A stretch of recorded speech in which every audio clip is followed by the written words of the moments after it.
So in this video, I'm quickly going to show you how you can verify your email address on Revolut. So first things first is you want to open up the Revolut app to this page here, and then you'll just want to click on the profile section at the top here.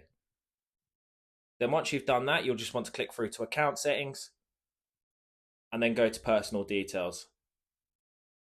Then from there, it will take you through to this page here, and perhaps if you haven't verified your email address yet, your email might show in red, but either way, you should be able to click through to it here. And then once you've clicked through to your email address, you'll be able to verify it at the bottom here. And then once you've done that, it will then send you a verification to your email address. So you'll just want to open up your emailing app and find the verification email that Revolut sent. Then once you've found the email, you can then just go ahead and click verify at the bottom. And then once you've done that, it will then pull you back through to the Revolut app, and you should receive confirmation that your email is now verified with Revolut. If you have found this video helpful, please do leave a like as it does help the video out. If you have any questions, feel free to comment below. And thanks again for watching.